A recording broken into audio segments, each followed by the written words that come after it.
right now, I want to talk about the New Orleans Saints, as Kat Terrell has a really good article in The Athletic right now that kind of got my brain spinning, where she's looked at the last 10 draft classes and tries to assign an objective grade and kind of see, okay, how have the Saints truly drafted recently? Because when you look at 2017, that's one of the greatest classes in NFL history. Like, that's a class that makes you think, okay, well, they've absolutely been killing it. What I found to be interesting is actually looking back at it through this lens and kind of a step removed from it. It hasn't been quite as successful as maybe you would think. And why all of that is so relevant right now, Jake, we've talked about it, but I mean, moving into the post-Breeze era with all of these roster cuts and a salary cap that just dropped, like, this is the most important draft, since 2017 for the New Orleans Saints? Like, this has to be the most important draft the last 5 years when you look at how they're going to rely on these rookie deals to kind of fill in the corners of this roster.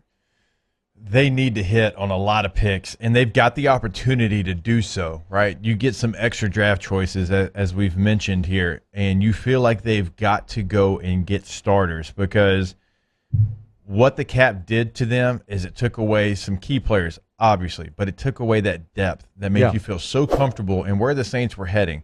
So when you get extra third-round picks, you have to hit. You want to go get guys that are impact guys from their rookie season. This is a very important draft for them. And they've been hit or miss. We know that. Like 17, like we've mentioned, it was fantastic. Like, you hit so many. I mean, that's an all-timer. It is. That one's going to go down. I mean, outside of your last pick there in the 6th round, I mean, you got value, big-time value in all of those picks. I mean, you had 3 third-rounders. Yeah, so let's start, because they have multiple third-rounders again. So let's start with 2017, because that'll be. Although 16 was really good. I mean, you got Sheldon Rankins, you got Michael Thomas, you got Von Bell. Anyamata was in that one. You got some really. 16 really kind of started it for me. So really, that's where maybe we've given them so much credit. 16 and 17 were such heaters. In 17, you start with Marshawn Lattimore, who's a great pick, even with some of the legal issues that have cropped up and some of the inconsistencies. You would still consider him a successful first-round pick. I mean, he's Rookie of the Year. One of the odd things that is outside of Lattimore's control that has maybe heard that pick a little bit is that Pat Mahomes is picked right before him and Deshaun Watson's picked right afterwards. Yeah. Though, again, the Deshaun Watson thing continues to evolve. But at that time, Lattimore, it doesn't matter. Lattimore's a very successful pick. Yeah, right? And at that time, you still did. You had Drew for 3 more years. Yeah, and yes, that's a fair point. Even though they weren't going to take Pat Mahomes, 100%. Yes. Ryan Ramczyk is a Hall of Famer in my mind. Already multi-time All-Pro. You're not going to find a better draft pick than that. So you nail it on your 2 first rounds here. But this is where it gets interesting. The value that you got later in the draft. Marcus Williams, who the Saints are bringing back, like we said, it was one of the key people they needed to. You got him in the 2nd, and he has gone on to be one of the best coverage safeties in the entire league. Obviously, trading up for Alvin Kamara in the 3rd, a move that was lambasted by many, has paid huge dividends that this man you got in the 3rd round. And Zaloni is successful as far as a third-round pick. Yes. Absolutely, he was successful. Does he have limitations in his game? Yes, we have pointed those out. But as a 3rd-round pick, he gave you a lot of starts in his Saints career. Exactly. So Anzalone's successful in that, right? And then obviously Trey Hendrickson, you also got in the 3rd, and we all know what he did. Like it didn't work out with the Saints long term, but to say, I mean, he's a wild success story as well. And so Al-Qadim Muhammad is the only one, his 6th-round pick, that didn't work out from that year. But 2017 is as good as you'll find. As you said, in 2016, Kat Terrell giving that class an A+. 2016, Sheldon Rankins. We kind of asked this question, we landed on him being a successful first-round pick that just got dealt a really bad hand with injuries. 17.5 sacks in his career from the interior defensive tackle position, and when he was healthy, he was a dog. So I'm not like, yes, the injuries come into play here, but there was nothing to tell you don't draft him because of it.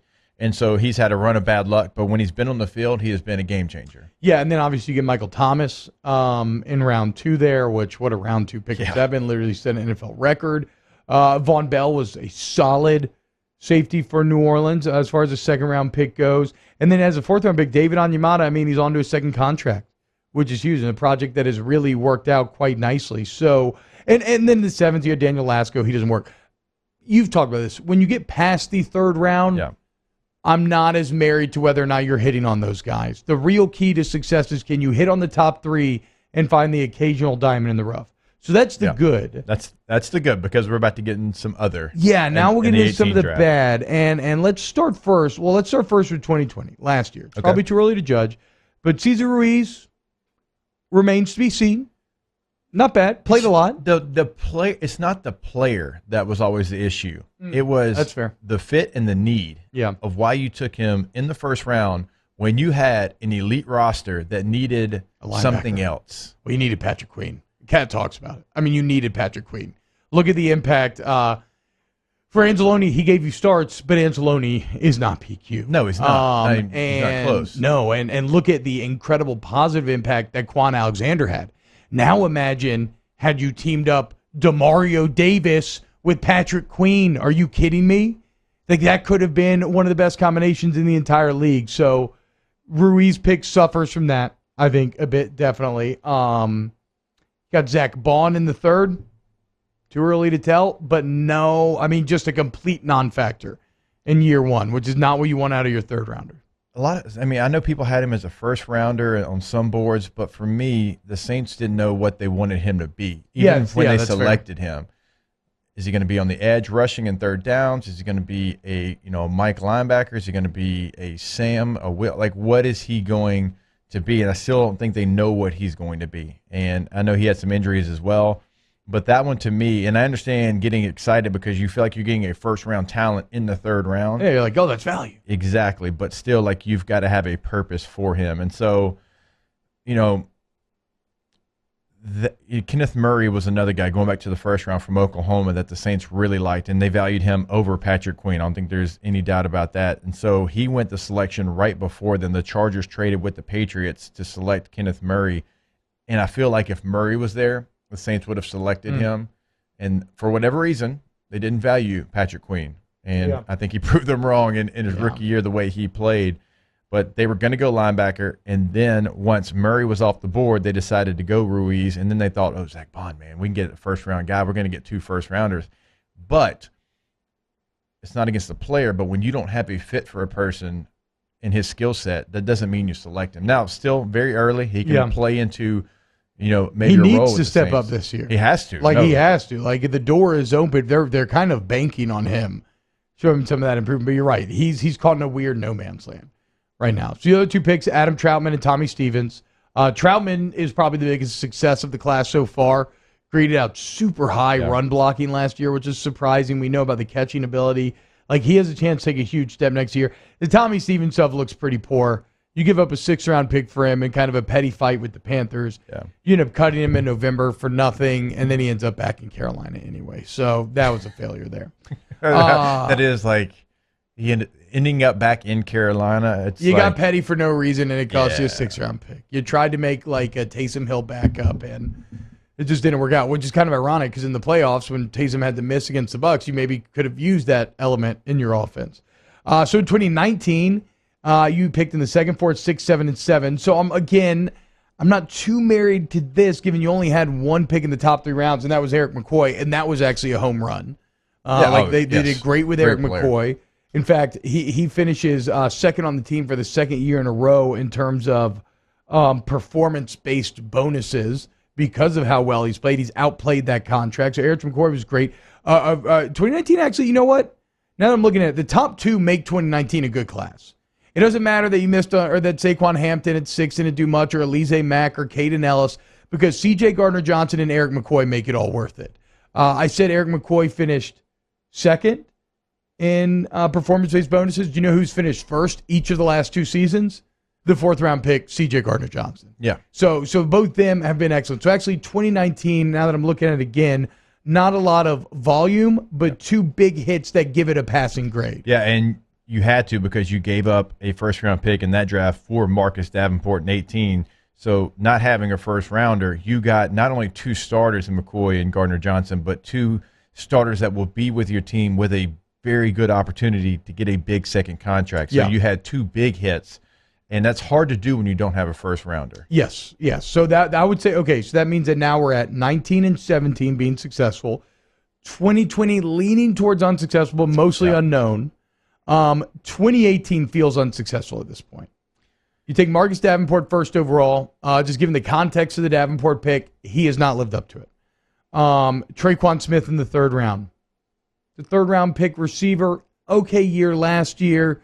I still think you would have hoped for a little more. Yeah. He is playing. But then you look, and from 4 on, now granted, again, these are later picks, but there's nobody. I mean, Rick Leonard, Detrell Jamerson, Cameron Moore, Boston Scott, our guy Will Clapp, who we love, but nobody's going to say that they've been game changers. So yeah, Boston Scott's actually gone on and had a role with the Eagles, but not with your team, the Saints. So now you have a little bit of you've kind of bounced back and forth. 17 good, 18 bad, 19 good, 20 maybe bad. Hopefully you can keep up that rhythm. And then I guess while we're here, 2016, we can just run through real quick. We already did. You get Sheldon Rankins, Michael Thomas. That's great. Let's just revisit 2015 just look, because that's kind of the last one that is still having some impact on this roster. You get Andrews Pete, round 1 overall, who I think is a successful first-round pick, right? I mean, you took him at 13. That's high. 13 is high, but he started every year. He's been a consistent starter every year. He got to a second contract, even though it feels like you overpaid him on that second contract. Like, isn't that ultimately kind of the bar for a first rounder, or do you have even higher hopes? And he's technically been to a Pro Bowl. It's not even for whatever that's worth. Yeah, it's not even. It's almost like they're forcing it to work more than it's actually worked. That's okay. That is definitely, I think, the feeling that many Saints fans would agree with you on. But if push came to shove, I would call him a success. If we were just splitting hairs and you had to answer, even though it is a little more gray. One that's not gray is Stephon Anthony. That just did not work out at all. Oli Kikaha in round 2. Nope. Garrett Grayson, the quarterback, round 3. Nope. PJ Williams, yes, in round 3. And then Davis Toll, no. Tyler Davison did actually really work out. Now he's in Atlanta. He reached second contract, so shout out Tyler Davison out of the 5th. Damian Swan, Marcus Murphy, not much there. And then we'd be remiss if we didn't mention the 2014 class, which is the worst class of all time. Boy. Brandon Cooks was good, but outside of that, Stanley Jean-Baptiste in round 2, the worst pick of the worst draft class. Then you had Kyrie Fort, Vinny Sinceri, Ronald Powell, and then you drafted Tavon Rooks, a tackle out of Kansas State that was shocked that he was even drafted. In fact, there was not even a picture on a lot of the draft profiles that year of Tavon Rooks because nobody expected him to get anything above an undrafted free agent list. So I was actually in camp with the Saints during this draft class, and this is not made up for radio. Obviously, you knew Brandon Cooks had a different gear. Like, you could tell that about him.